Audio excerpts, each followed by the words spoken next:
use the U.S. streets and highways. And over 10 million new vehicles are sold in the United States each year. The automobile service industry, the business you and we are in, is as healthy as ever. But the automobile itself has undergone continuing and dramatic changes during the last decade. And we in the automotive service industry have to keep up with those changes. Take a look at the vehicles of today, and what do you see? Oh, it's obvious there are more small passenger cars and trucks on the road now than ever before. Even the largest sedans are smaller than their predecessors of a few years ago. And the weight of the typical passenger car has shrunk from approximately 4,500 pounds to about 3,000 pounds, about 33%. But it's on the inside, hidden under the sheet metal of today's vehicles, that even more dramatic changes have taken place. Front-wheel drive, McPherson struts, four-wheel independent suspension, rack and pinion steering, adjustable rear suspension, electronic ride control, four-wheel steer. All of these are becoming normal features in today's cars. And these features have made a dramatic difference in the way vehicles are serviced and maintained, particularly in the way modern passenger cars should be aligned. Today, you need to know more about suspension systems and alignment than ever before. Over 70% of the new vehicles being manufactured and sold have suspension and steering systems that will need four-wheel alignment as opposed to an inadequate front-wheel alignment. Hunter Engineering, the foremost manufacturer of precision auto service equipment in the United States, introduces Alignment Geometry 1. Hunter Engineering has long held the reputation of being on the leading edge of the alignment industry, not only in the manufacturing of equipment, but in the training of service technicians throughout the country in the latest alignment methods. At Hunter, training has always been a key part of our customer support systems. We believe that training is the key to your business and ours. When you do the job right the first time for a customer, he'll come back to you again and again for that same excellent service. In addition, you'll be in a position to solve problems your competition can't. And this capability will help you enlarge your customer base. At Hunter, we have emphasized training from the day we introduced the first battery chargers, the first on-the-car wheel balancing equipment, and through our long line of innovative alignment and rack systems. That's why we now have several training centers in the United States and Canada. And that's why over 3,000 people go through Hunter training schools every year. The video you are now watching is the first in a new series of Hunter training videos and is designed to give you additional technical support. However, this video is not meant to replace the live training offered by Hunter training schools, but is offered as another facet of our ever-expanding training programs. During the next few minutes, you'll get an intensive yet easy-to-understand foundation in alignment geometry, which will be of great help to your understanding of automotive alignment. No, we're not going to give you a bunch of mathematical formulas to memorize, but a real-world explanation of the various angles that make up a vehicle's steering and suspension system. The geometry that makes today's vehicles and the tires perform as intended. And once you know these, you can't help but perform better alignments for your customers. This video is divided into 5 sections, each covering a vital element of automobile alignment. They are 1. Suspension systems, 2. Steering systems, 3. Camber, 4. Caster, and 5. Toe and related angles. We suggest you stop the tape at the end of each section and review. We furnished printed support material with the video, a workbook, and a booklet of test questions and answer sheets. As you view the tape, follow along in your workbook. When you've finished and reviewed each section, take the tests. Check your answers with the answer sheets. Then send the completed tests to Hunter together with your name and address, and we'll send you a Hunter certificate that you can frame and hang on your shop wall. Now let's move on to Section 1 and review the various suspension systems you'll find on vehicles today. This is a must because their role is to establish and maintain proper vehicle geometry.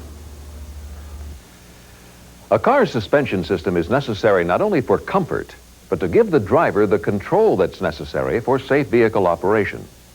It is used to support weight, absorb and dampen shock, help maintain tire contact, and provide proper wheel-to-wheel alignment, While there are many types of suspension designs in use, they can all be divided into two categories: non-independent and independent.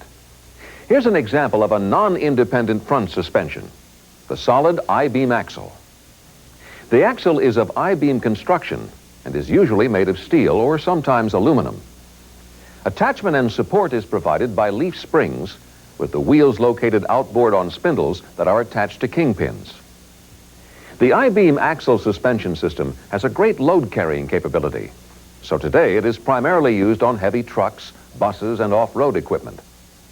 Manufacturers have used this system for years and will probably continue to do so because of its economical cost, simplicity, low maintenance, and heavy load capacity. However, the solid I-beam axle is not suitable for passenger cars because it doesn't provide independent movement of each wheel. As a result, in a light vehicle, such as a passenger car, the ride may be very uncomfortable and the handling difficult. To achieve the handling and ride characteristics necessary for passenger cars, independent front suspension systems were developed. These provide an isolated mounting for each wheel. The first and most widely used independent design that was developed was the short long arm, or SLA. An SLA suspension is made up of two control arms, an upper and a lower, a spindle or steering knuckle, which is attached to the control arms through ball joints, and coil springs or torsion bars. These may be used for support together with a shock absorber for dampening. Each control arm is attached to the frame through bushings and pivot shafts to provide an isolated mounting. The SLA suspension has been used by both domestic and import manufacturers on their passenger cars and light trucks for many years, and it is still used today on some rear-drive vehicles because of its superior ride quality and handling, qualities not available with the solid I-beam design. However, with the downsizing of the modern car and the advent of front-wheel drive, the SLA design is now viewed by some as too heavy, too complex, too costly to manufacture and maintain. It consumes too much space in the engine compartment, and many car manufacturers are finding it necessary to utilize an independent suspension system more conducive to the new small front-wheel drive package. Today, the most widely used suspension system is the McPherson strut, or some variation of the McPherson strut design. This suspension system has only one control arm, the lower, and the spring, shock, and spindle are one assembly. Because there is no upper control arm and fewer parts in general, a McPherson strut suspension is lighter, less costly to manufacture, and thus is viewed as more ideal for a front-wheel drive vehicle in a downsized package. But nothing is perfect, and there are some limitations to the McPherson strut. For instance, a large, heavy vehicle would require a strut assembly so large and tall, it wouldn't be practical to package it within desired body lines. Another limitation, with the McPherson strut system, you may give up some riding comfort. Unlike the SLA suspension, with McPherson struts, there is a much more direct path for road forces to reach the chassis or frame, and this can cause some reduction in ride quality. In recent years, a number of other hybrid strut suspension systems have been developed, and they've been somewhat successful in reducing road forces. But we won't take time to review them now because of their similarity to the conventional strut suspension just described. There's one more design I'd like to review, a very unique design in front suspensions. It's the twin I-beam front suspension system. This design has been used on many light trucks and vans since the 1960s. The twin I-beam front suspension was designed to incorporate the load capacity of the solid I-beam while maintaining the ride quality of independent suspension systems. The result? Two beams give the system strength and at the same time provide independent wheel travel. The axles may be forged or cast or in later designs made of stamped steel. Each axle is located by a radius arm and isolated from the chassis by a bushing at the small end of the axle and radius arm. The spindle or steering knuckle may be attached by either kingpins or on some more current designs, ball joints. The twin I-beam suspension is a popular system. It's capable of providing both the necessary load capacity and ride quality. However, alignment adjustment without the right equipment or aftermarket kits can be difficult. Now let's take a look at the development in rear suspensions.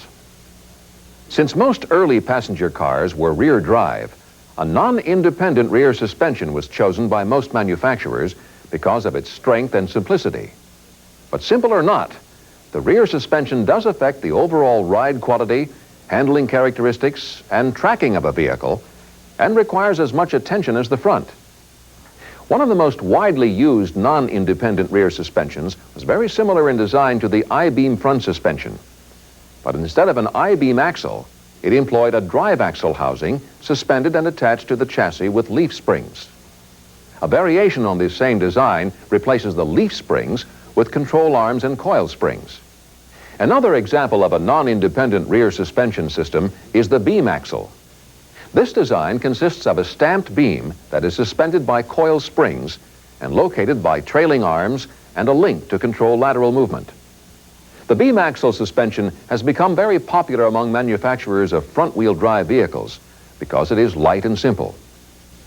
Even though non-independent suspensions may be simple and cost-effective to produce, many manufacturers have incorporated independent rear suspension systems in their vehicles to take advantage of the superior ride quality and the improved performance characteristics. One very popular design, commonly found on large luxury vehicles, is the trailing arm suspension system. This system is made up of a lower trailing arm and spindle assembly and is suspended by coil springs. Each trailing arm is attached to the chassis through bushings along a line perpendicular to the center line of the vehicle. However, as in the case of the SLA suspension system, the trailing arm design has been replaced in some applications by the McPherson strut suspension. As you can see, the McPherson strut rear suspension system is almost identical in design to a front McPherson strut system. That completes Section 1, Suspension Systems. I suggest you turn the VCR off now and review what you've learned using the workbook. When you're ready, turn the VCR on again. I'll wait right here.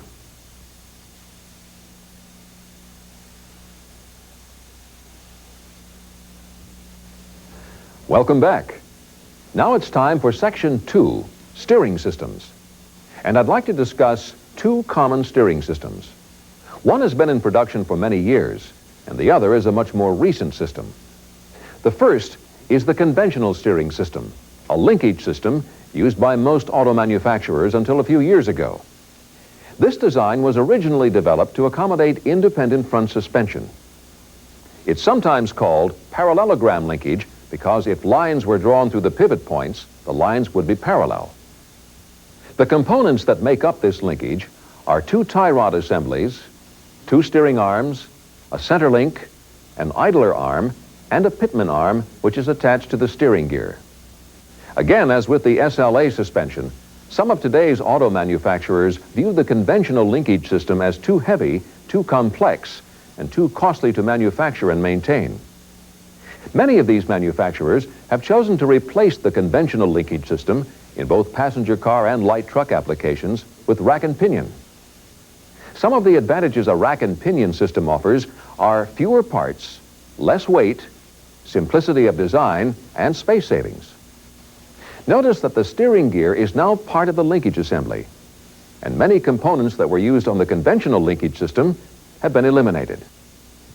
Probably the only major disadvantage with this design is its sensitivity to road forces and its inability to isolate them as effectively as the conventional system. This concludes our discussion of suspension and steering systems. It was not our intent to give you a detailed suspension and steering course in this video. The purpose of this discussion was to give you a general understanding of the changes in suspension and steering development so you'll be better prepared to service the cars of today. In-depth diagnostic information related to specific steering and suspension systems will be discussed in our second training video, Alignment Geometry 2. Let's take a break now so you can review steering systems. When we return, we'll be discussing alignment geometry and Section 3 of this video, camber.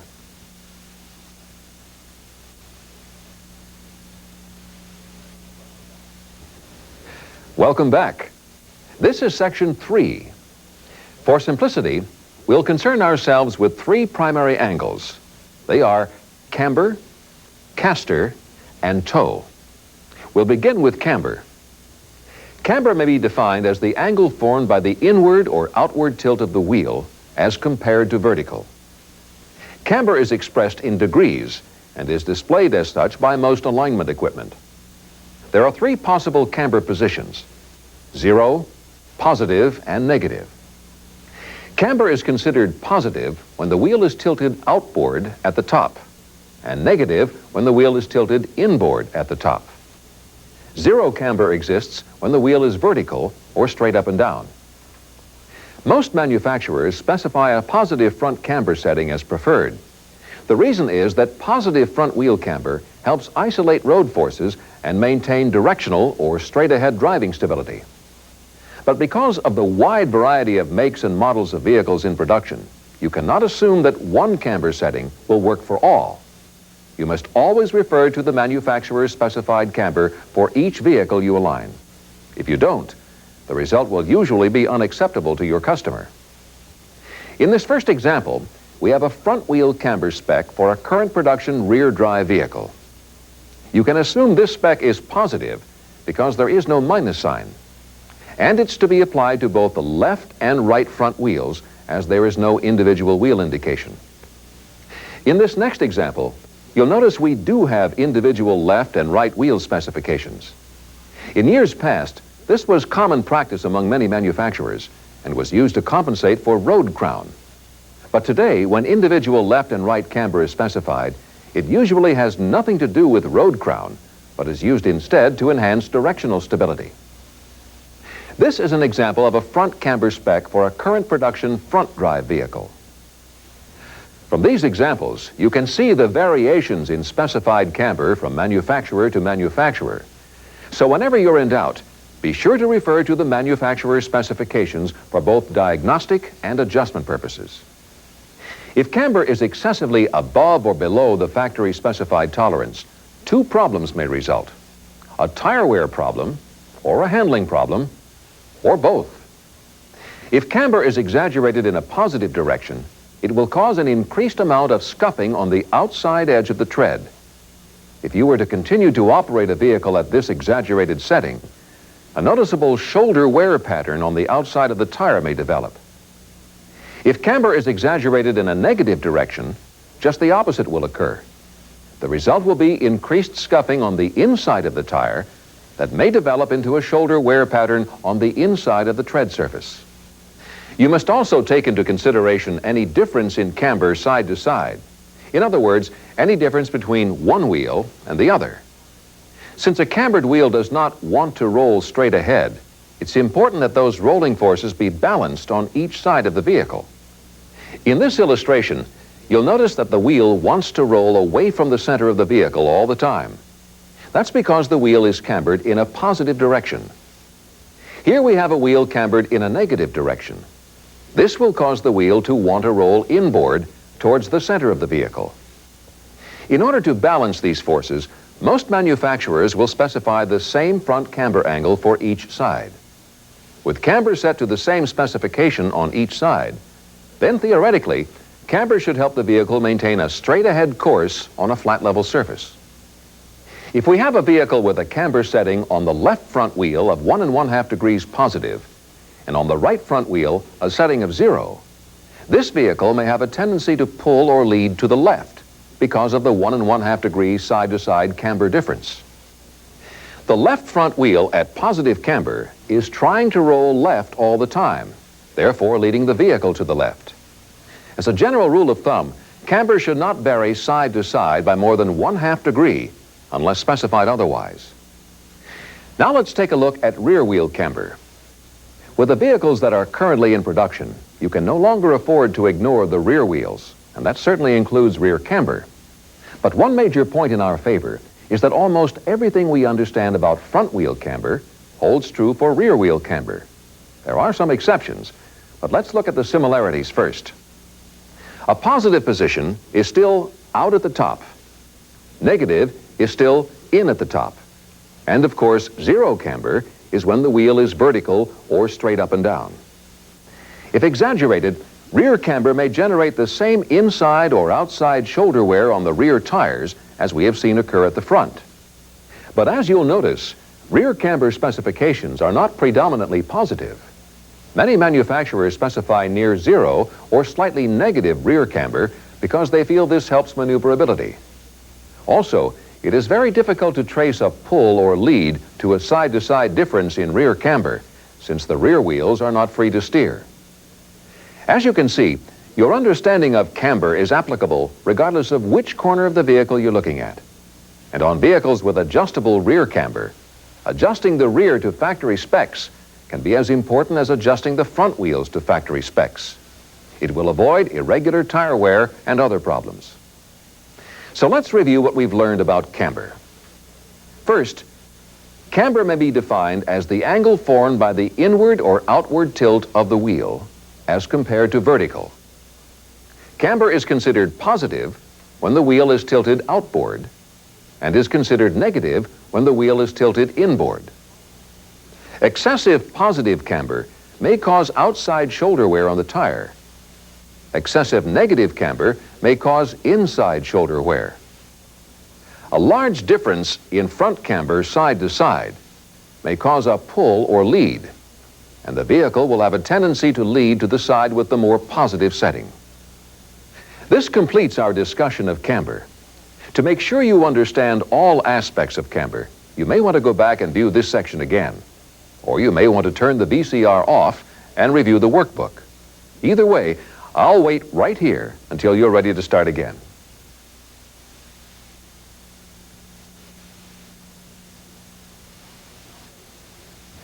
You're now ready to begin Section 4, Caster. Caster may be defined as the angle formed by the forward or rearward tilt of the steering axis as compared to vertical. The steering axis is an imaginary line drawn through the upper and lower steering knuckle pivots. Caster is expressed and displayed in degrees by most alignment systems. Caster is considered positive when the top of the steering axis is tilted to the rear, and negative when the steering axis is tilted forward. Caster is zero if the steering axis is vertical or straight up and down. Most manufacturers prefer and specify a positive caster angle in order to improve directional stability and returnability. As you will recall from our discussion of camber, directional or straight-ahead driving stability is the vehicle's ability to maintain a directed course. Returnability simply describes the characteristic which forces the front wheels back towards straight ahead after they are turned. As with camber, you cannot assume that one caster setting will work for all vehicles, so always refer to the manufacturer's specified caster setting for each vehicle you align. Let's take a brief look at the variations in specified caster. In this first example, we have a caster specification for a current production rear drive vehicle. This spec is assumed to be positive because there is no minus sign, and it's meant to be applied to both the left and right-hand sides as there are no individual wheel indications. This is an example of a caster specification for a current production front drive vehicle. You'll notice that this spec is also positive and should be applied to both sides. Although we prefer the effects of positive caster, if taken to an extreme, it can cause problems. A vehicle with caster exaggerated in a positive direction may exhibit any or all of the following symptoms: hard steering, excessive road shock, or front wheel shimmy. Excessive negative caster should also be avoided. As caster is moved further negative, the characteristics provided by positive caster are severely reduced to the point in some cases where the vehicle may wander. You must also take into consideration any difference in caster side to side. If there is a large difference in caster between the two front wheels, this may cause the front wheels to steer, inducing a pull or lead. And just like camber, you can predict the direction of the lead. In most cases, the vehicle will steer towards the side with the least amount of caster. If, for example, you were to have 5 degrees of caster on the left front and 2 degrees on the right front, the wheels may want to steer to the right all the time. This could cause the vehicle to lead or pull on the highway and generate a customer complaint. In order to avoid a caster pull, most manufacturers will specify the same caster angle for each side. Caster, if set evenly, will theoretically help the vehicle maintain a straight-ahead course. As a general rule of thumb, caster should not vary side to side by more than 1/2 degree, unless specified otherwise. Now let's review what we've learned about caster. Caster may be defined as the angle formed by the forward and rearward tilt of the steering axis as compared to vertical. Caster is considered positive when the top of the steering axis is tilted rearward. Caster is considered negative when the steering axis is tilted forward.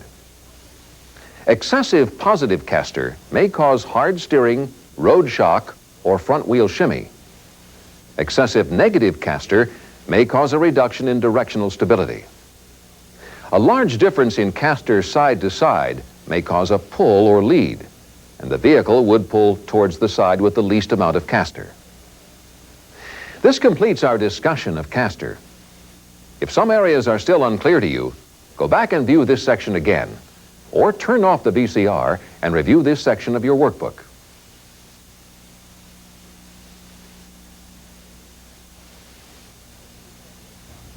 This is Section 5, Toe and Related Angles. First, let's discuss toe. Toe may be defined as the difference in distance measured across the front and across the rear of the tires.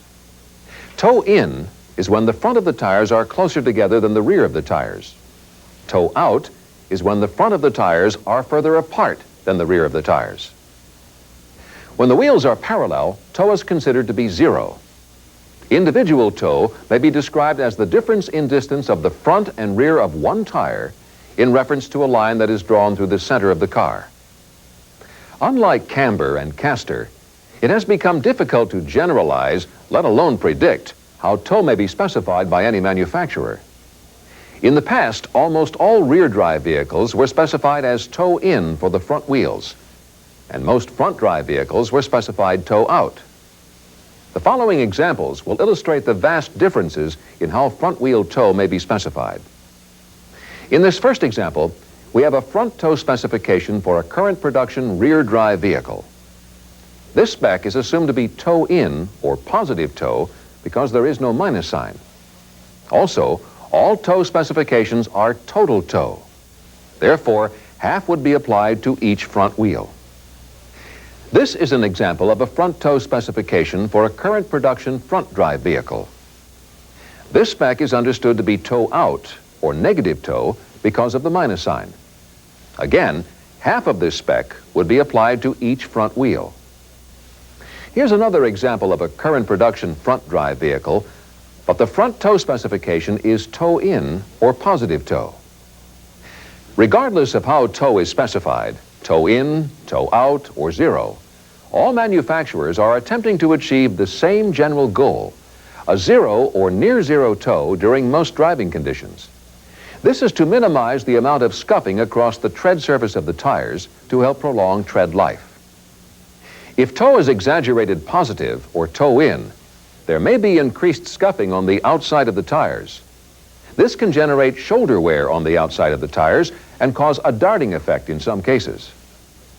If toe is exaggerated in a negative direction, or toe out, there may also be scuffing, but now on the inside of the tires. Shoulder wear may soon develop on the inside of the tires and cause, in some cases, wander. Another tire wear pattern that is typically associated with toe errors is a sawtooth or feather edge. This is much more common with the old bias and bias belted tires than radials.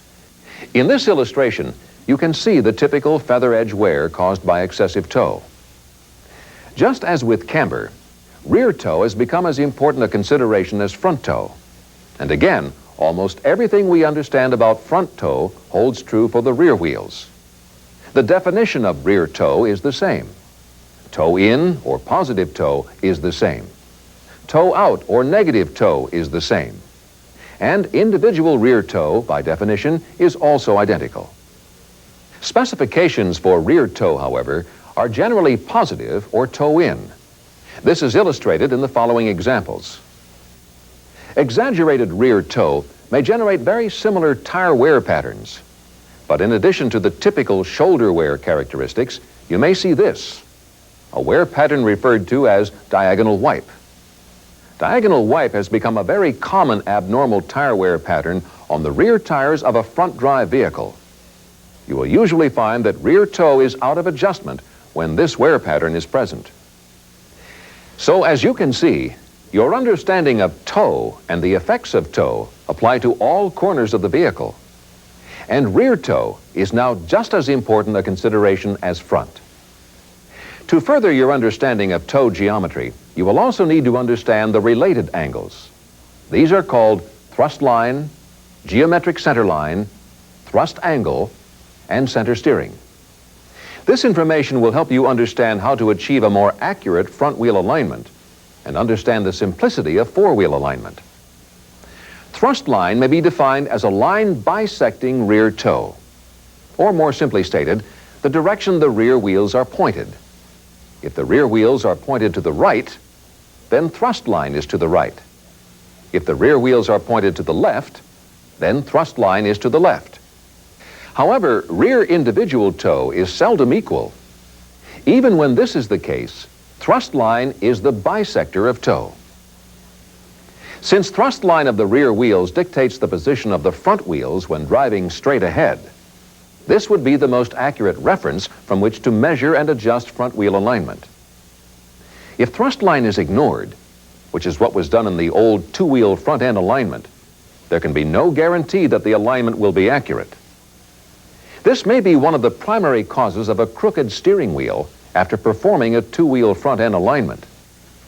Obviously, using a thrust line reference is preferred on any vehicle with non-adjustable rear wheels.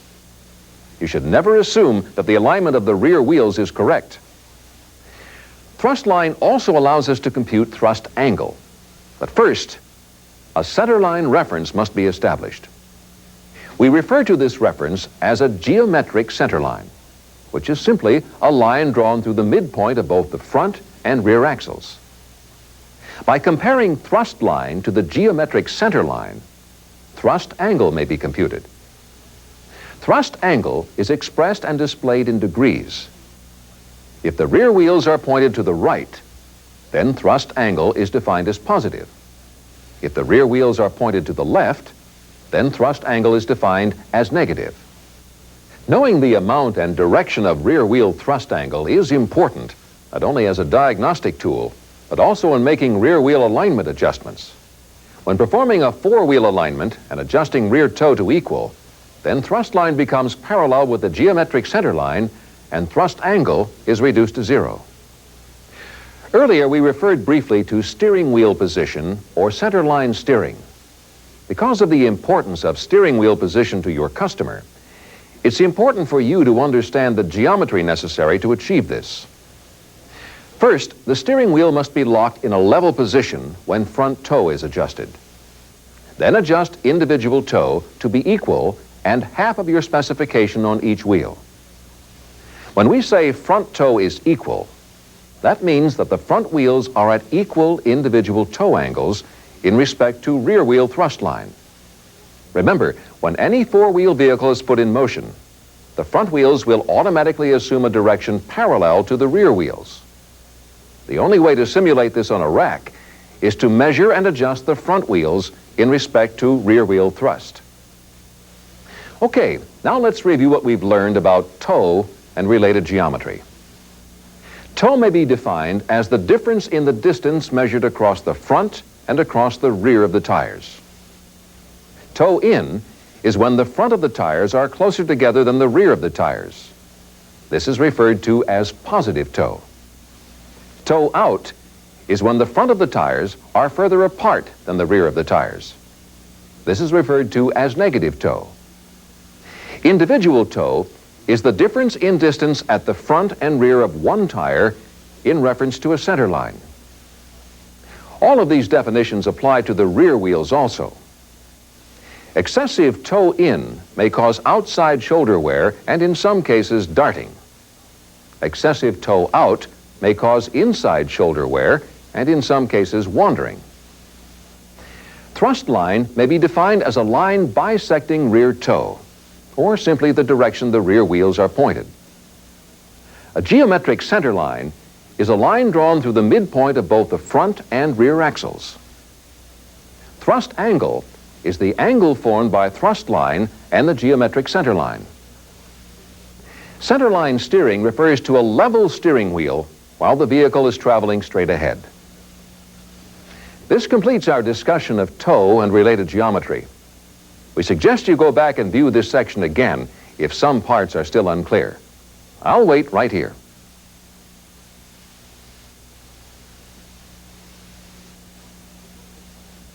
We hope this presentation has helped give you a better understanding of vehicle geometry and will result in more satisfied customers for you.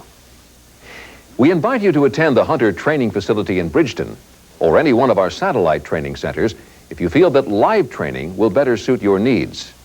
You can also contact one of our Hunter ASE certified service representatives if you want on-site training.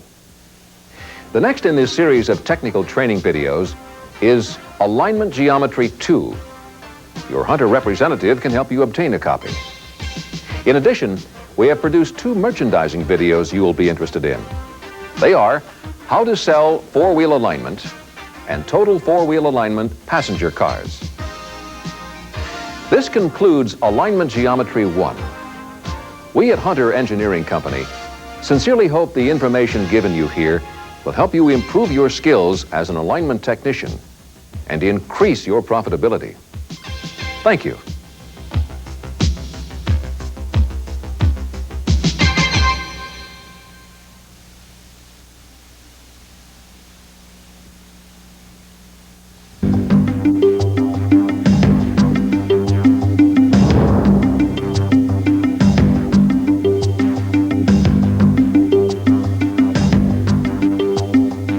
Welcome to Hunter Engineering Company, where we research, design, test, and manufacture the world's finest precision wheel alignment, wheel balancing, and wheel servicing equipment.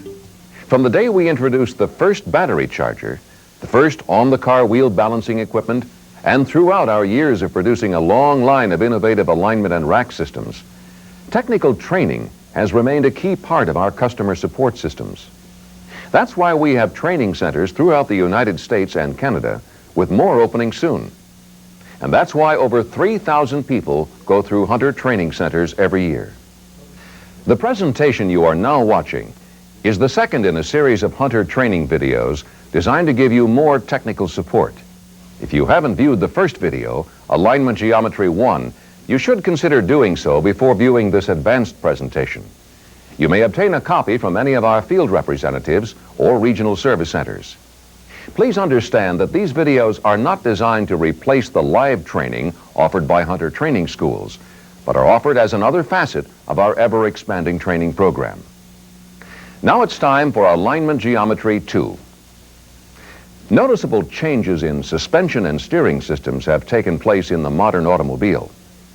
Front-wheel drive, McPherson struts, four-wheel independent suspension, rack and pinion steering, adjustable rear suspension, electronic ride control, and four-wheel steer have become part of today's automotive technology. These features have made a dramatic difference in the way modern passenger cars should be serviced, maintained, and aligned. Today, you need to know more about suspension systems and alignment than ever before. Over 70% of the new vehicles being manufactured have suspension and steering systems that will require four-wheel alignment. In this video, we will go beyond the basics, beyond the simple definitions, and try to illustrate how and why the basic angles of alignment geometry work. This presentation is divided into 6 sections, each covering a vital element of automotive alignment. They are: 1, characteristics of vehicle handling; 2, camber; 3, caster; 4, toe and related geometry; 5, steering axis inclination and included angle; and 6, alignment types. We suggest you stop the tape at the end of each section and review. This will help you better understand and retain the concepts that will be covered. We have furnished 2 support documents to go along with this video. They are: 1, a workbook, and 2, a booklet of test questions and answer sheets. As you watch the video, follow along in your workbook. Use a separate notepad to record your notes. And when you have finished viewing the tape, Take time to review your notes and the workbook. Then take the final test, have it scored, and send the completed answer sheet to Hunter Engineering along with your name and address. We will send you a certificate of completion that you can frame and hang on your shop wall. Now let's begin Section 1 and discuss the characteristics of vehicle handling. What handling characteristics do customers expect from a vehicle? We have found that 9 general categories appear to be of most concern to your customer. They are road isolation, directional stability, returnability, tracking, cornering, feedback, tread life, centerline steering, and predictability. We'll discuss each of these individually. The first is road isolation. Road isolation is the ability of the vehicle to absorb and isolate the rough ride effects caused by road irregularities before they are transmitted to the passenger compartment. Obviously, a vehicle's suspension system is an important factor in road isolation, and each style of suspension system provides its own inherent ride qualities. The non-independent solid axle suspension is designed primarily for load capacity. Since the wheels are directly connected by the axle and few flexible joints are present, road shock is easily transmitted to the driver's compartment. Independent suspension, on the other hand, allows the wheels to react to road forces individually. You can see that with the SLA suspension, road forces must pass through absorbent joints and must change direction several times. This helps the SLA suspension system absorb and isolate road forces better. Current McPherson strut designs are also very successful in isolating road forces. Because of this, the ISO strut and the modified strut have become almost industry standards. Tires also play a major role in maintaining a satisfactory level of road isolation. If the size or type of tire being used varies from the original equipment, or if the tire is worn or damaged, a noticeable change in road feel may occur. Incorrect tire inflation may also detract from the desired ride. Steering system design is another important factor in isolating road forces.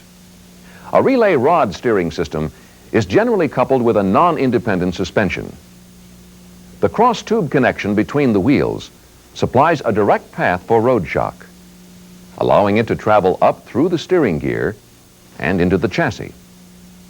Obviously, this combination of steering and suspension styles should not be expected to offer a luxurious ride. On the other hand, the parallelogram linkage system is usually coupled with an independent suspension. The number of flexible absorbent pivot points in this linkage system combine nicely with the independent suspension to provide improved ride qualities. Most current passenger vehicles utilize the rack and pinion steering system. This is similar to the relay rod design, as there is a much more direct connection between wheels and very few flexible joints. This system is usually attached to the vehicle with rubber bushings to help isolate it from the frame. Sound steering and suspension components, tires, and correctly adjusted alignment angles all play vital roles in maintaining road isolation. Without them, the road feel qualities that were designed into the vehicle may never be realized by the customer. The second important characteristic customers expect is directional stability. Directional stability is the tendency of the vehicle to maintain a directed path. Your customers will expect their vehicles to travel straight ahead with little or no input at the steering wheel. The uniformity of tire construction at all 4 corners of a vehicle will always influence directional stability. This is particularly true when the tires on the same axle are mismatched. Abnormal wear patterns, physical damage, and improper inflation may also greatly affect stability. The overall weight and size of a vehicle will supply a certain degree of directional stability. Since vehicle weight has been reduced in the interest of fuel economy, more demand has been placed on the suspension system and related items to provide needed stability. Proper alignment geometry is a key factor in helping to enhance directional stability. Caster, camber, steering axis inclination, SAI, and toe all work together to help maintain directional stability. Another consideration is vehicle load. Uneven load distribution may cause a drastic change in suspension height and total alignment geometry, resulting in a loss of stability. Next, we have returnability. Returnability describes the tendency of the front wheels to return to straight ahead after being steered. Positive caster and steering axis inclination are primarily responsible for returnability. We'll discuss this in detail in later sections. Other factors, such as correct tire pressure and the overall condition of steering and suspension components, also play major roles in returnability. It's important to inspect all components to ensure that the steering linkage, steering gear, and spindles travel freely and that all components are mounted correctly. The fifth characteristic is tracking. Tracking is defined as the interrelated paths taken by the front and rear wheels. Proper tracking looks like this. A condition known as dog tracking is present when the front and rear wheels are not parallel to the chassis when traveling straight ahead. Although a dog tracking vehicle has a strange appearance, it can handle properly and maintain normal tire wear with the correct thrust line alignment. But ideally, all four wheels should be parallel to the chassis and to one another as the vehicle is directed straight ahead. Vehicles with adjustable rear wheels make this possible. A total four-wheel alignment should be used for these vehicles. The sixth handling characteristic is cornering. Cornering is described as how easily a vehicle travels a curved path. Front and rear suspension components play major roles in cornering. Each steering suspension design offers a unique ride quality and cornering capacity. Sound steering and suspension components and properly adjusted alignment geometry are needed to ensure proper cornering. Tire size, construction type, and inflation are specified for each vehicle application to provide certain cornering characteristics. Another important handling characteristic is feedback. Feedback is the necessary feel of the road required to allow the driver to develop a sense of control. Proper feedback is present when the suspension and steering systems are sound and there is correct tire type and inflation. If feedback changes drastically, it becomes difficult for the driver to feel in control. The seventh characteristic is tire tread life. Tread life is defined as how long, in terms of both time and mileage, a tire is able to maintain an adequate and safe tread surface. Camber and toe are primarily responsible for maintaining tread life. These angles should be checked on the front and rear of the vehicle for proper positioning. Caster is also an influence on tread life, but in an indirect sense. This will be discussed further in following sections. Wear and tear in steering and suspension components will change alignment settings and directly reduce tire tread life. Other factors affecting tread life are vehicle usage, load, and type and size of tire. Another important characteristic is centerline steering. Centerline steering describes a straight or level steering wheel as the vehicle travels a straight course. This is extremely important to your customer. Selecting the appropriate alignment type and the correct toe adjustment procedure are the keys to consistent centerline steering. The ninth and final characteristic is predictability. Predictability describes the driver's expectations of the vehicle's handling and ride quality.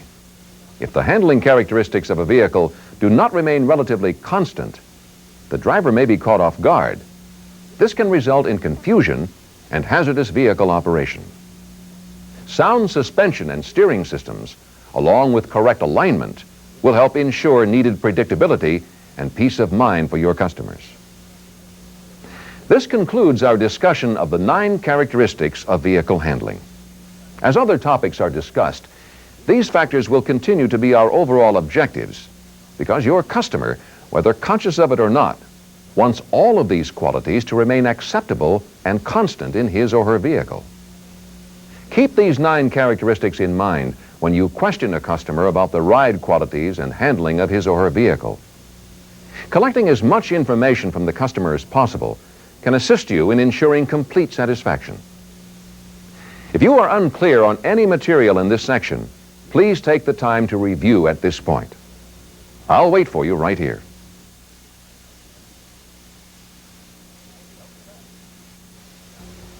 Welcome back. Now it's time to begin Section 2, camber. We'll look at camber in much greater depth than we did in our first video. But in case you missed that first video, here's a little review. Camber is the inward or outward tilt of the wheel at the top. If the top of the wheel tilts outboard, it is positive camber. And if it tilts inboard, it is negative camber. If the wheel is straight up and down, it is zero camber. To be able to use camber effectively, you should understand more about it. Camber is usually preferred and specified positive. To understand why, you need to know how camber affects ride quality, handling, and tread life. In this diagram of positive camber, we've drawn two lines. One line indicates the camber angle and goes through the center of the tire. The other goes from the center of the base of the tire directly vertical. The vertical line also represents the weight of the vehicle being placed on the tire at the road surface. Notice that the vertical line intersects the spindle at a point near the inner wheel bearing. If camber is negative, the vertical line now intersects the spindle at a point near the outer wheel bearing. This means the weight has been placed outboard on the spindle. The spindle acts much like a lever. The length of the lever is determined by where the weight is placed on the spindle. Negative camber places more weight outboard on the spindle and thus lengthens the lever. Of course, the longer the lever, the greater the leverage and the easier it is to move a weight. You know this from your experience with long and short wrenches. When the wheel hits a road irregularity, the spindle, acting like a long lever, may generate enough force to move the wheel from straight ahead. This may cause excessive road shock and a reduction in overall ride quality. The use of positive camber reduces the leverage effect of the spindle. For example, if we try to generate the same amount of force with a shorter wrench, it's much more difficult. Therefore, with positive camber, as the wheel strikes a road irregularity, it will require more force to move the wheel away from straight ahead. Due to the reduced lever effect, road isolation and ride quality are therefore enhanced. As suspension and steering designs have changed throughout the years, so have the specifications for camber. In years past, it was possible for an alignment technician to memorize a set of alignment specs that would be suitable for a large percentage of vehicles. But times have changed, and we can no longer assume what the specification will be for camber. A good example of this can be found on the Thunderbird. Although camber specifications are given for a standard Thunderbird, an entirely different camber specification is given for a turbo coupe. This is a result of suspension modifications in the performance version. This also accommodates the wider profile, more aggressive tires. Wider tires are more sensitive to camber-related wear. Aftermarket offset wheels and wide tires are a common combination that usually require camber settings which differ from manufacturer specs. This combination places weight farther outboard on the spindle, reducing road isolation and directional stability. The use of positive camber can bring the load inboard, reducing spindle leverage. But at the same time, abnormal tire wear may result. Remember, a wide tire is more sensitive to camber. Therefore, a decision must be made between tread life and ride quality. Ultimately, this is the customer's decision, but it will be up to you, as the technician, to explain to the customer what choices he or she has. Another circumstance which will require your diagnostic skill is when your customer is experiencing unusual tire wear, even though the vehicle is at manufacturer specification. If this is the case, it will be necessary for you to analyze the tire wear pattern and determine whether camber is too far positive or too far negative. At this point, alterations to the specifications might be necessary to increase tread life. However, it is advisable to stay within manufacturer's tolerances. Side-to-side camber is a major factor in affecting directional stability. If camber differs more than 1/2 degree side to side, a pull or lead may be the result. The vehicle will generally pull to the more positive side. However, on some vehicles, especially front-wheel drive vehicles, we find that manufacturers may specify a greater than 1/2 degree side-to-side difference. This helps in some cases to combat torque steer and enhance directional stability. Be aware of this and adjust to specification so that the vehicle will perform as desired. An important element that affects side-to-side camber is vehicle load. Camber changes as weight is placed on the suspension. If a vehicle is loaded heavily on one side, the actual camber can differ greatly from the setting made when there was no load. For example, if the vehicle is specified at 0.5 degrees positive camber, and when measured, the camber on the left side is 0.4 degrees, and the camber on the right side is 0 degrees, you might have a tendency to say, well, I have less than 1/2 degree side-to-side difference. Therefore, no pull or lead should exist. But remember, when a driver sits in the car, the left camber may go positive because the suspension is being compressed. Therefore, your original reading of 0.4 degrees now may be 0.7 degrees, whereas on the right side, where the suspension has been relaxed, camber may have gone negative. Originally, it was 0 degrees, but now it may be reading 0.3 degrees negative. Now you have a 1 degree difference side to side, and a pull to the left may result. Be aware of load that is being placed in the vehicle, whether it be passenger weight or cargo. In closing this section, let me advise you that manufacturers may specify negative camber for any one or all of the following reasons: cornering, stability, tread life. Now let's review. Front camber is generally preferred positive. Positive camber maintains the load inboard on the spindle, which reduces the leverage effect, and this helps enhance road isolation and ride quality. Negative camber places the load outboard on the spindle. This increases the lever effect and may reduce road isolation and ride quality. Negative camber may be specified on the front wheels, rear wheels, or all around to enhance cornering performance or prolong tread life. Wide tires are more sensitive to camber. Aftermarket offset wheels and wide tires combine to place the load outboard on the spindle. A compromise between tread life and ride quality may be your only choice. Side-to-side front camber differences influence directional stability. If more than 1/2 degree difference exists, a pull in the direction of the most positive camber may result. Cargo or passenger weight will cause camber to go positive on the side where the suspension is loaded and negative on the side where the suspension is relaxed.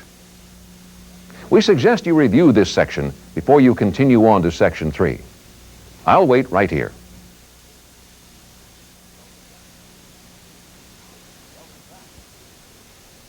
Welcome back. Now it's time for section 3, caster. As we explained in Alignment Geometry 1, caster is defined as the forward or rearward tilt of the steering axis and is measured in degrees. The steering axis is represented by a line drawn through the 2 pivot points of the spindle. Positive caster is defined as the rearward tilt of the steering axis at the top. And negative caster is defined as the forward tilt of the steering axis at the top. Caster has 2 functions. 1, to supply returnability, and 2, directional stability. It's important that you understand how caster accomplishes these functions. At 0 caster, with the steering axis vertical, the spindle moves in a horizontal path as the wheels are steered. But let's take a look at positive caster, which most cars and trucks use. The steering axis leans rearward at the top, and the spindle no longer moves horizontally. When the wheel is steered to the outside, the spindle moves downward, and it moves upward when the wheel is steered to the inside. If the wheel is steered to the outside, the spindle must travel downward. The spindle can only travel downward so far, and the tire and wheel assembly can go down no farther. Something must give. The vehicle's weight must be lifted. I'm sure you've noticed the fenders of a vehicle move up and down as you steer the wheels left to right. Regardless of which way the wheels are steered, weight will be lifted by the wheel turning to the outside.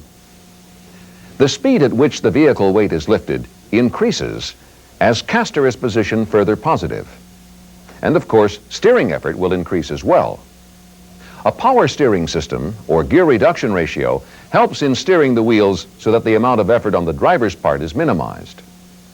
When released from a turn, the spindle that has moved downward begins to move upward as the weight of the vehicle comes down. And the spindle that has moved upward begins to move downward until both are at their midpoint and the spindle load becomes equal. That's how caster supplies returnability. Because caster directly affects steering effort, there may be more than one caster specification for the same vehicle. For instance, a 1978 Cutlass has two possible caster settings. The first spec listed is 1 degree for the manual steering model. Below this is another caster specification of 3 degrees for the power steering model. A high caster angle on a manual steering vehicle could make it too hard to steer. The same spindle movement that helps to supply returnability also helps supply directional stability. Directional stability is enhanced because vehicle weight is helping to hold the spindles in a straight-ahead position. The weight of full-size vehicles has always helped directional stability. Caster angles, although positive, were generally less than 1 degree. Now that cars are downsized, manufacturers are specifying much higher positive caster angles to further enhance stability.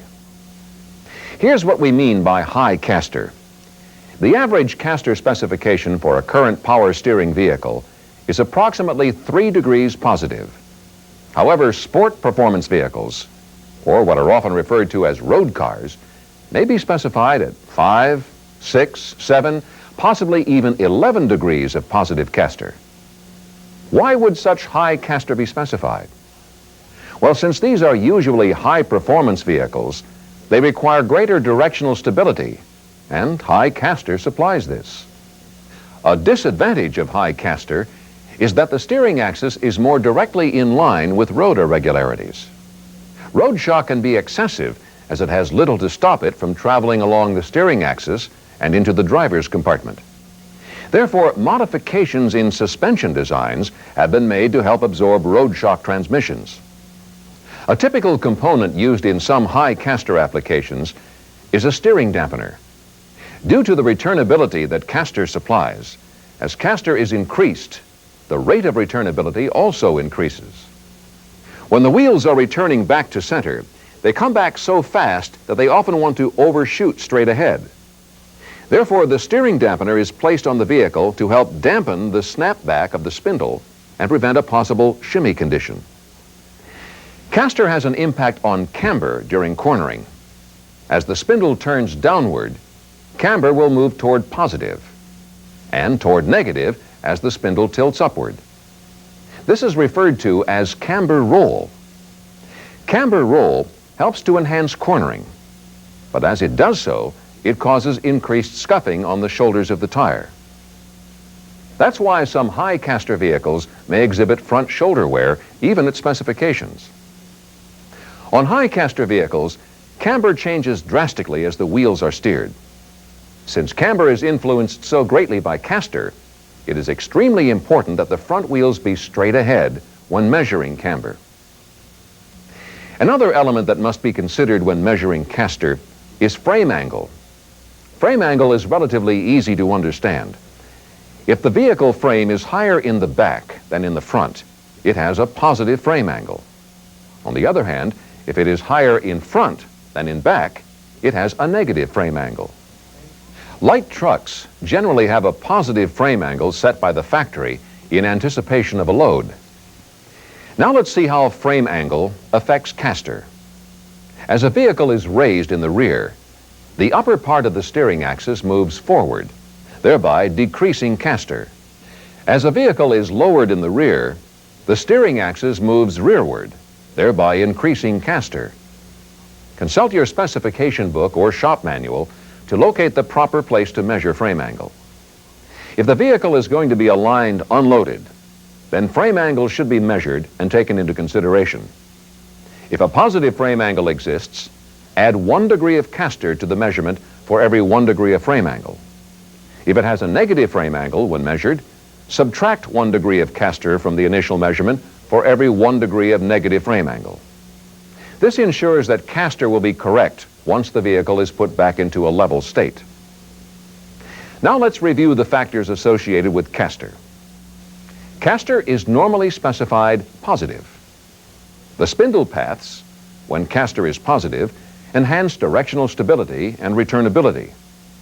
However, if caster is set too far positive, excessive road shock and wheel shimmy may occur. Therefore, high caster vehicles are normally designed with modified suspension and steering systems. 2 different caster specifications may be available for the same model vehicle. A lower caster specification when it has manual steering, and a higher caster specification when it has power steering. Caster directly influences camber. As the wheels are steered, caster forces camber to change, thereby causing camber roll, and shoulder wear may occur on the front tires. Remember, the wheels must be straight ahead when measuring caster or camber. The last element we discussed was frame angle, and the adjustments that should be made to initial measurements when either positive or negative frame angle exists on a vehicle that will be normally driven in a level condition.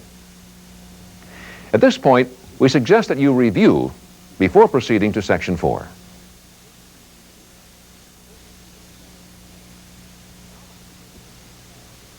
Now let's begin Section 4, toe and related geometry. In the past, toe specifications were somewhat predictable. Rear-wheel drive vehicles were generally specified toe in, or positive, and front-wheel drive cars were generally specified toe out, or negative. However, many auto manufacturers have redeveloped and modified suspensions and steering systems. The old rules of rear-wheel drive toe in and front-wheel drive toe out no longer necessarily apply. Always consult the manufacturer's specifications for both front and rear toe on the vehicle. Again, as with camber and caster, there are exceptions to the rule. For instance, a vehicle may exhibit tire wear, although toe is set at specification.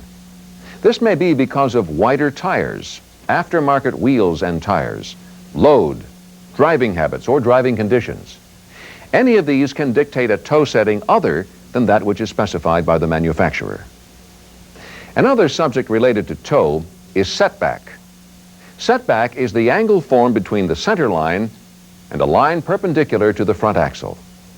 It is measured and normally displayed in degrees. A negative angle indicates setback to the left, and a positive angle indicates setback to the right. The newer digital alignment equipment and some older analog systems are able to measure setback and compensate for this in individual toe. There is, however, alignment equipment available that computes front toe looking across the front wheels and does not measure or display setback.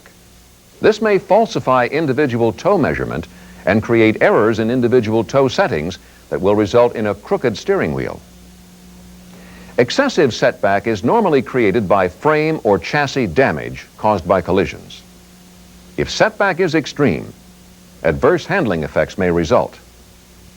If setback exists as a result of an accident or collision, the lower ball joint or lower pivot point of the steering axis may have been disturbed and moved forward or backward in relation to the upper pivot point. By correcting this condition, caster may be restored without any further adjustment. A setback display becomes a useful diagnostic tool on front-wheel drive vehicles that utilize a cradle. Many of the engine and transaxle repairs made on these vehicles require the cradle to be removed, but when reinstalled, it may be placed in the wrong position, creating caster problems as well as setback. So keep this in mind whenever aligning a vehicle with a cradle. Another topic related to toe is turning angle. Turning angle is defined as the difference in the angle of the front wheels in a turn. For example, this difference can easily be seen in a row of marching men. We all know that when the men turn a corner, The man on the inside, who has less distance to travel, makes a turn with a greater angle and takes small steps. The man on the outside makes a wide turn with a smaller angle and takes long steps. The two men turn the corner at different angles. The wheels of a vehicle must do the same thing. There may be a large difference between the turning angles of the inside and outside wheels. Turning angle is measured in degrees by steering one wheel a specified amount, then measuring the angle of the opposite wheel. Turning angle should not be measured until front toe is within manufacturer's tolerances. Proper turning angle is designed into the steering system and permits the vehicle to go through a turn with minimal tire scrubbing. There are two primary approaches in the design of turning angle. The most common is the symmetrical design, where the difference in the turning angles side to side is equal. For example, when the left wheel is steered out at 20 degrees, the right wheel may be at 18 degrees. And when the right wheel is steered out at 20 degrees, the left wheel may be at 18 degrees. As a rule of thumb, if the turning angles of outside wheels vary more than 1 1/2 degrees from spec, a bent steering arm may be the cause. A non-symmetrical steering linkage features unequal turning angles. When measuring a non-symmetrical system, refer to the manufacturer's service manual for the appropriate inside and outside steering limits. Again, if the outside wheel varies more than 1 1/2 degrees from the specified angle, a bent steering arm may be the problem. Turning angle readings that are not within manufacturer specifications can result in front tire shoulder wear and improper handling. This concludes Section 4 on toe and related angles. Now let's review.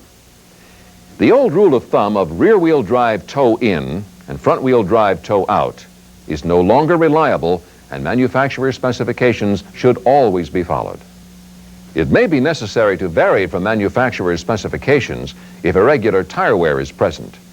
This may be caused by driving habits, driving conditions, wheel and tire modifications, or cargo load. Setback has a major influence on individual toe measurement and should be compensated by the alignment equipment. The new equipment on the market today does this automatically. Positive setback is when setback is to the right and negative setback is to the left. Setback can also be a useful tool when looking for damaged suspension components or a mislocated cradle. Turning angle is another function associated with toe. Turning angle is the difference in the angle of the front wheels in a turn and is designed to minimize scuffing on the front tires during a turn. Turning angle should be measured only when front toe is within tolerances. If the measurement varies more than 1 1/2 degrees away from specification, a bent steering arm should be suspected. This concludes Section 4. I suggest you review this section before we continue on to Section 5. I'll wait right here.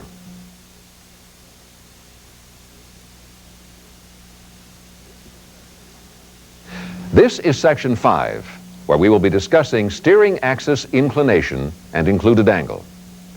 Steering axis inclination, SAI, is the angle formed by a line drawn through the upper and lower pivot points and a vertical line.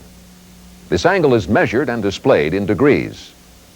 SAI permits the use of a smaller camber angle, as it helps to maintain vehicle load inboard on the spindle, and it enhances road isolation. Directional stability is also enhanced due to the arc the spindle describes or travels when the wheels are steered. This arc forces the vehicle weight up, as does positive caster. The difference is that with SAI, whether the wheels are steered inboard or outboard, weight is lifted. SAI also helps supply returnability. Vehicle weight must be lifted when the wheels are steered. As the vehicle weight returns to its lowest position, it forces the wheels back towards straight ahead. This helps to explain why, when small camber and caster angles are specified, proper handling characteristics still exist. Included angle is simply the combination of the SAI angle and camber. A simple computation shows that SAI plus the camber angle equals included angle. SAI and included angle measurements are quite helpful as diagnostic tools.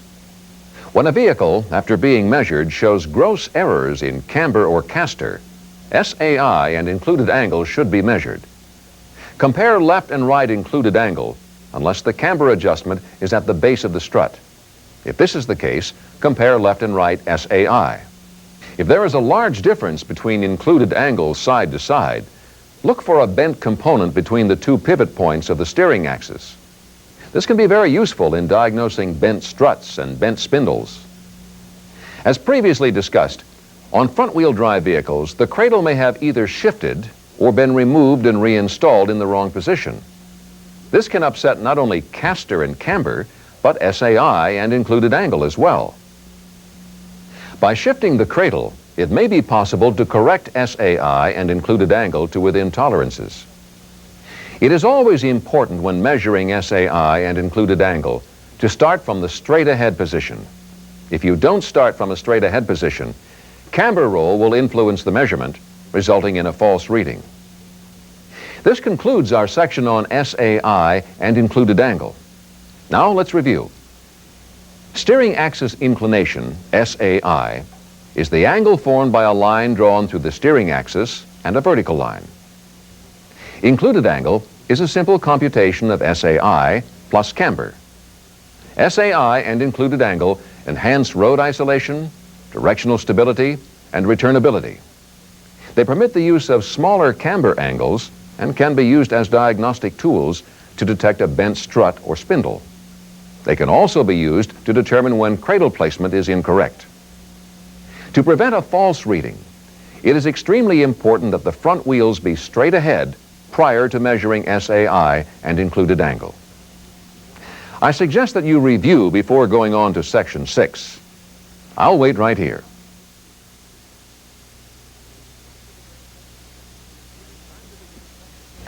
It is time to begin Section 6, Alignment Types.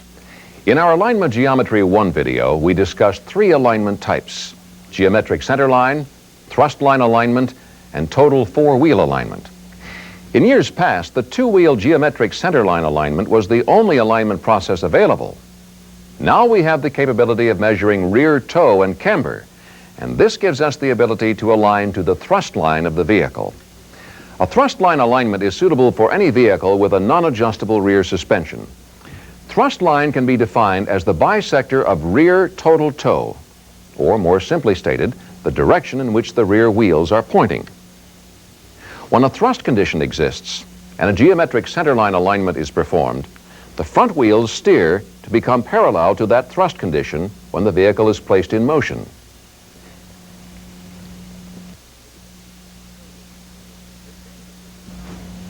The changes which occur in camber and caster as the wheels steer into the thrust line can often result in a pull or a drift. This is due to the possibility that a side-to-side difference of more than 1/2 degree exists in either camber, caster, or both. Also, the steering wheel may be crooked because individual toe has changed. This is a major reason for customer dissatisfaction. A total 4-wheel alignment is necessary for vehicles with adjustable rear suspensions. During the total 4-wheel alignment procedure, rear camber and toe are adjusted to specification. This is designed to reduce the thrust condition to 0 or near 0. Front camber, caster, and toe are then adjusted. All of this combines to ensure proper tracking, optimum tread life, and a straight steering wheel. This concludes Section 6. Now let's review. There are 3 alignment types: geometric centerline, thrust line, and total 4-wheel. A geometric centerline procedure is obsolete. A thrust line procedure is required for any vehicle with a non-adjustable rear suspension. A total 4-wheel procedure is necessary for vehicles with adjustable rear suspensions. A thrust line or total 4-wheel alignment will help to ensure optimum tread life, proper handling, and a straight steering wheel. This concludes Alignment Geometry 2. We've gone beyond the basics of simple alignment theory and explained the hows and the whys of camber, caster, and toe. We have also discussed many of the diagnostic angles that are available to you, such as steering axis inclination and included angle, turning angle, and setback. The changes in the automotive industry and the new developments in alignment make it necessary that you constantly update your information concerning the vehicles of today and their specific needs. We sincerely believe the information in our series of alignment videos do this and can put you a step ahead of your competitors and will result in more satisfied customers for you. We have several other videos designed to help you do your job more efficiently. Among these are how to sell four-wheel alignment, total four-wheel alignment passenger cars, four-wheel alignment buses and trucks, and the alignment geometry series. Your Hunter representative can help you get these videos. Of course, these videos are not meant to take the place of the complete training courses and personalized classroom instruction offered in the Hunter training schools. If you are interested in this type of live training, contact your Hunter representative. Thank you.